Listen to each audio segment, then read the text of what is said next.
Olá, queridos. Agora vamos continuar a resolução da nossa lista de revisão para a prova. Vamos lá. Questão 6. Uma roda d'água. Roda d'água, gente, é o que está representado nessa figurinha. É essa rodinha que fica captando a água e fazendo com que ela não fique parada. Vamos lá. Uma roda d'água efetua 8 voltas em 25 segundos. Aqui tem um errinho quando eu imprimir. Na de vocês vai estar certo. Mas aqui são 24 segundos. Sabendo que o raio da roda é de meio metro e utilizando π igual a 3, determine a velocidade linear da roda em metros por segundo. Aqui ele quer saber velocidade linear e ele me diz o raio. Será que tem alguma fórmula, alguma coisa que vá me ajudar a relacionar velocidade linear com raio? Sim, existe aquela formulinha que ela relaciona a velocidade linear com a velocidade angular. E o que ela diz? Que V é igual a ômega R. Aqui eu tenho uma ligação da velocidade linear com o raio. Basta eu descobrir quem é o ômega.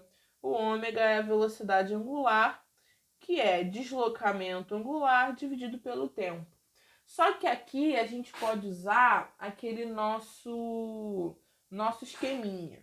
Que esqueminha é esse? O que a gente usou muito lá nas nossas questões que a gente resolveu no livro. Aqui eu tô querendo descobrir a velocidade angular dele em uma volta que ele deu. Quando ele dá uma volta, qual é o deslocamento angular dele? É o próprio ângulo, quantidade de ângulos ali da circunferência. A gente sabe que quando se anda uma circunferência completa, você ali se deslocou 360 graus. Então o deslocamento angular dele é 360 graus. Sim, só que aqui eu tenho que colocar isso em radiano, lá aquela unidadezinha de medida. Então, lembrando, vou escrever aqui no cantinho, que π radianos são 180 graus. Legal. Então, 2π radianos são 360 graus. Aqui a gente sabe que ele deslocou 360 graus, então ele deslocou 2π radiano. Meu deslocamento angular é 2π. E qual é o tempo que ele levou para dar uma volta? O período. Eu consigo descobrir o período com alguma informação aqui que ele me deu? Consigo, porque aqui ele diz, a roda d'água efetua 8 voltas em 24 segundos. Isso aqui está me dando o número de voltas e o tempo que ele levou para dar as 8 voltas. Quem é o período? É o tempo que ele levou para dar uma voltinha. Isso aqui eu posso descobrir como regra de 3 novamente. Eu sei que em 24 segundos ele deu 8 voltas. Vou escrever aqui 8 voltas. E uma volta, ele demorou quanto tempo para dar? O período é o tempo que ele leva para dar uma volta. Beleza, então aqui é só eu multiplicar cruzado. Eu sei que 8x é igual a 24. X é igual a 24 dividido por 8. Então, eu sei que 24 dividido por 8 é 3. 3 o quê? Segundos. Então, eu sei que para ele dar uma volta, ele demora 3 segundos. A roda d'água demora 3 segundos. Então, eu sei que a minha velocidade angular vai ser 2π dividido por 3. Beleza. Deixa em fração mesmo, não precisa mexer nada. Essa aqui é minha velocidade angular. Agora, eu sei a velocidade angular e eu sei o raio. Eu consigo descobrir minha velocidade linear. Eu sei que a velocidade ela vai ser igual a 2π sobre 3 vezes o raio. Quem é o raio? Meio. Eu sei que 2 vezes meio é 1, né? Porque é a metade de 2. Então, a minha resposta vai ser π dividido por 3 rad por segundo. Lembrando por que é rádio por segundo, meu deslocamento é em radiano e meu tempo é em segundo. Então, minha velocidade linear é π sobre 3 rádios. Essa aqui eu vou deixar para vocês fazerem. É só vocês pegar 3,14 e dividir por 3. Vamos para a próxima. 7. Questão 7. As afirmações a seguir tratam da aceleração centrípeta. Então, vamos ver. Lembrando que o que é aceleração centrípeta, pessoal? Vocês lembram que quando um corpo está numa curva, a tendência dele é querer seguir em linha reta. Para que ele não siga em linha reta, surge uma aceleração que puxa ele para o centro. Então, conforme ele vai andando, essa aceleração vai sempre apontando para o centro da trajetória, que é a aceleração centrípeta. Essa aceleração, ela sempre aponta para o centro da trajetória e realiza 90 graus com a velocidade. Então, o corpinho tem sua velocidade para cá e a aceleração centrípeta para cá. É essa aceleração que impede que o corpo siga em linha reta. Então, vamos lá. A aceleração centrípeta é responsável pela alteração da direção e do sentido do vetor velocidade. Verdade. Eu apaguei aqui meu desenho, mas era melhor não ter apagado. Eu tenho aqui a minha velocidade para cá, e se o meu vetor velocidade continuasse dessa forma, o meu corpo ia seguir em linha reta.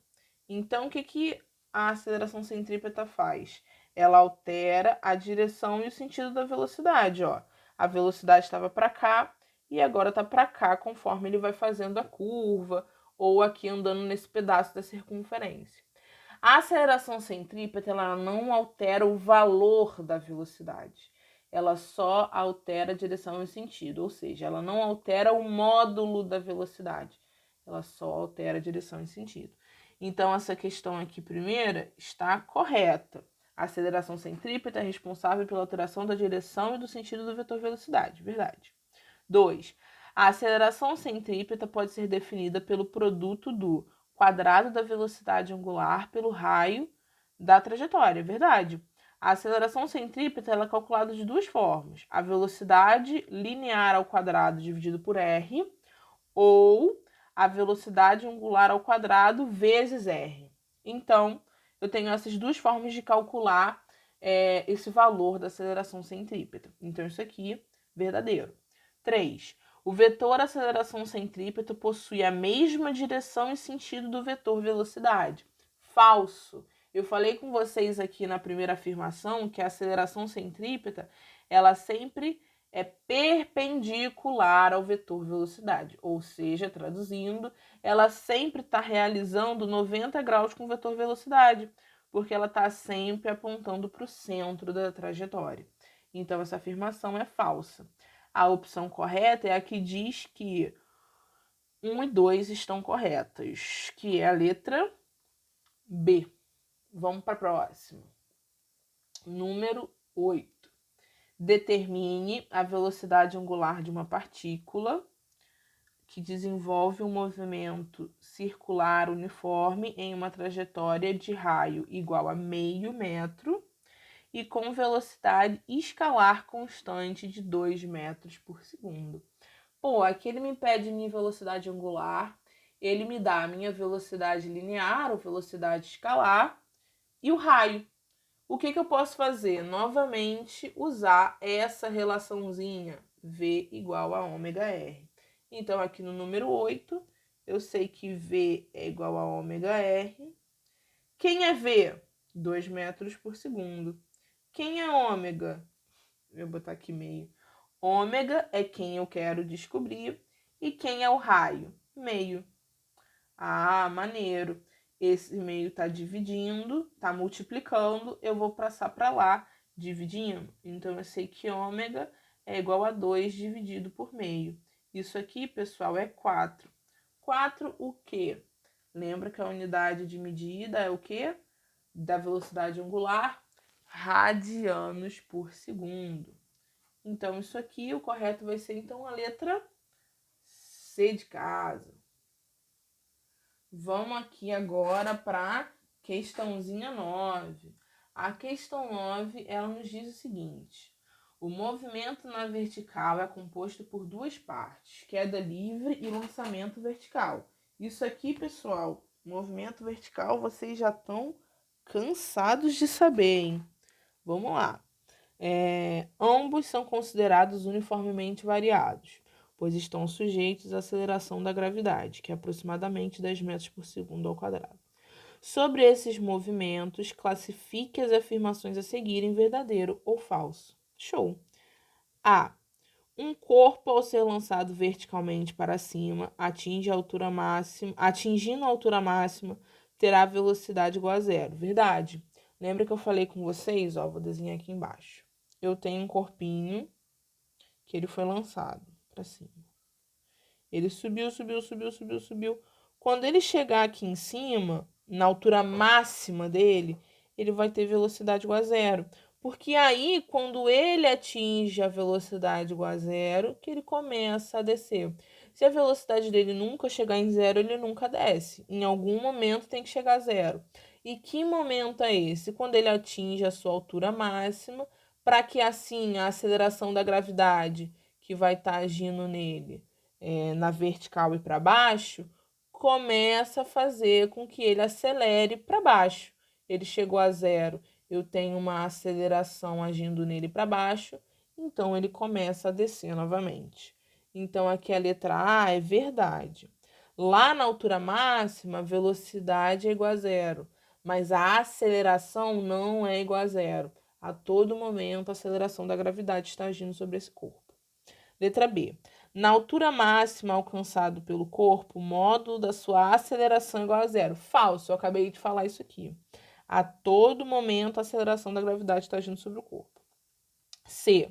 O tempo de subida de um corpo arremessado verticalmente para cima é igual ao tempo de descida até o ponto onde foi lançado. Verdade. Como aqui a gente está analisando os movimentos no vácuo, eu não vou ter uma. Eu ia falar atrapalhamento, mas acho que essa palavra é muito feia. Então eu vou melhorar a minha frase. Como a gente está analisando o movimento do vácuo, no vácuo eu não tenho as moléculazinhas do ar, né? Não existe ar. Então essas moléculazinhas, elas não vão atrapalhar o meu movimento. Então o que que acontece? O corpo, independente da massa, independente do formato, ele vai subir num certo tempo e vai descer no mesmo tempo. É por isso que corpos de massas diferentes vão chegar ao chão com o mesmo tempo. Porque pensa comigo, esses corpos eles estão sob a mesma aceleração, então a velocidade inicial deles é a mesma. Então a velocidade final deles também vai ser a mesma. Eles têm a mesma velocidade inicial, eles estão sob a mesma aceleração, então a velocidade final deles é igual. Então o tempo que eles vão levar nesse espaço é o mesmo, tanto para subir quanto para descer. Então, se um corpo que eu arremesso para cima até uma certa altura leva 4 segundos para chegar lá, quando eu largar meu corpo dessa mesma altura, para ele chegar no chão, ele vai levar esse mesmo tempo. Então, essa afirmação aqui é verdadeira. Letra D. A velocidade de lançamento de um corpo é igual em módulo à velocidade de retorno ao ponto de onde ele foi arremessado. Verdade. Aqui, pessoal, é o mesmo princípio dessa letra C. Se na letra C eu digo que ele sobe e desce levando o mesmo tempo, ele tem o mesmo tempo, ele tem a mesma variação de velocidade, ele está tendo o mesmo deslocamento. Então, não tem por que a velocidade com que ele sai e a velocidade com que ele volta ser diferente. Show. Letra E. Quando um corpo é largado de uma determinada altura, ele se desloca 10 metros em cada segundo. Aqui eu botei em casa, em cada segundo. Já que sua aceleração possui um módulo de aproximadamente 10 metros por segundo. Também esqueci aqui do 10. Aproximadamente 10 metros por segundo. Essa aqui, pessoal, é falsa, porque a minha aceleração nada tem a ver com o meu deslocamento, assim, diretamente com esse valorzinho. Se eu tenho uma aceleração de 10 metros por segundo, isso aqui significa que minha velocidade aumenta 10 metros por segundo em 1 segundo. Então, a cada segundo, a minha velocidade aumenta 10 metros por segundo. Não tem a ver com o meu deslocamento. A cada segundo eu vou deslocar 10 metros. Isso aqui é se a velocidade fosse 10 metros por segundo. Porque lembra que a velocidade é quem indica quanto eu desloco num certo tempo? Então, se minha velocidade é 10 metros por segundo, eu desloco 10 metros em 1 segundo. Mas se minha aceleração é 10 metros por segundo, isso apenas significa que a cada segundo minha velocidade aumenta 10 metros por segundo. Então, em nada tem a ver com esse deslocamento. Então, essa aqui é falsa. Agora, questão 10, última questão. Um gato consegue sair ileso de muitas quedas. Suponha que a maior velocidade com a qual ele possa atingir o solo sem se machucar seja de 8 metros por segundo. Então, desprezando a resistência do ar, a altura máxima de queda para que o gato nada sofra deve ser... essa questão é boa, olha só. Eu vou largar meu gato de certa altura. Se eu vou largar ele está em queda livre. Então, eu sei que a minha velocidade inicial é 0. Eu sei que a velocidade máxima com que o gato pode chegar no chão sem ele se machucar é 8 metros por segundo. Então, eu sei que a velocidade final é 8 metros por segundo. Ah, beleza. Se ele está aqui no movimento vertical, se eu vou jogar ele de uma certa altura, eu sei que a minha aceleração é igual à aceleração da gravidade, que é aproximadamente 10 metros por segundo ao quadrado. E eu quero saber o quê? Qual é a altura máxima de queda? Então, eu quero saber qual é a altura máxima. Ou, no caso, qual vai ser a posição final dele? Dá no mesmo. Então eu tenho velocidade inicial, velocidade final, aceleração e quero saber o deslocamento. Quero saber a posição final do meu gatinho. Só uma coisinha aqui também. Eu posso considerar a posição inicial dele igual a 0. Eu vou representar aqui a situação. Eu tenho um certo prédio e eu vou jogar o meu gato daqui de cima. Tenho aqui um belo gatinho. Que peninha do gatinho. Aqui a posição inicial dele eu vou chamar de 0. E aqui vai ser a minha posição final. Isso, minha posição final, que pode ser também a minha altura. De qual vai ser a altura dele para que ele chegue no chão sem que nada seja causado? Eu tenho todas essas informações e se vocês prestarem atenção, eu não tenho tempo. Se eu não tenho tempo num movimento que é acelerado, o que eu tenho que fazer? Qual fórmula eu tenho que usar?